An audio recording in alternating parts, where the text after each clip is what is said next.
এয়া দেখিবলৈ পাইছে এটা সুন্দৰ মৌমাখি আৰু সেই মৌমাখিখিনি পাৰিবলৈ লৈছোঁ মেজিকৰ ওপৰত উঠি, কাৰণ ওপৰ ভঁৰালৰ ওপৰত এটা বাকচ আছিলে কাঠৰ, আৰু সেই দেখিছেনে এই বাকচটোতে আহি মৌখিনি সোমালেহি।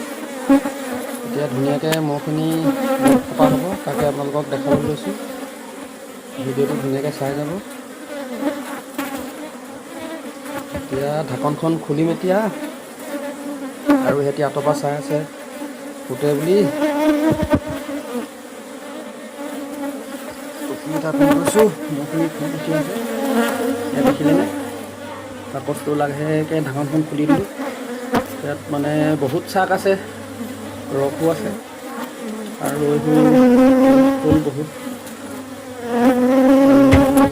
এতিয়া ৰস কাটিবলৈ লৈছোঁ যদিও মনটো বেয়া লাগি আছে, কাৰণ এই টোপৰ চাকবোৰ লোকচান হ'ব। এতিয়া ইয়াত মানে মহু বাকচ নাই।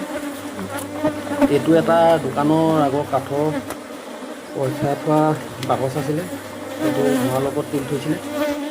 তাতে আহি মৌমাহে ধুনীয়াকৈ বাঁহ ল'লে। এতিয়া গৃহস্থক কৈছে ৰস লাগে, মই এতিয়া ৰসখিনি কাটি দিছোঁ। ৰসখিনি কাটি উলিয়াই দিয়াৰ পিছত মানে এতিয়া টোপৰ চাকখিনি লোকচান হৈছে, সেইটোৱে বেয়া লাগিছে। ধুনীয়াকৈ ৰসখিনি কাটি বাকচটো চফা কৰি দিলোঁ, আৰু দেখিছেনে এইখিনি চাক টোপৰ চাক হয় এইখিনি, আৰু এইখিনি ৰস হয় চাকৰ আছে। এতিয়া মই বাকচটো ধুনীয়াকৈ বন্ধ কৰি দিলোঁ, চফা কৰি মেলি।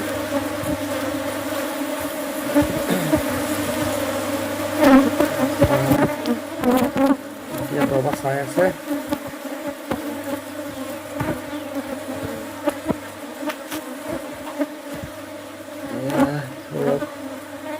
এইখিনি ৰস হয়, তাত টোপৰ চাকো আছে এখন দুখনমান।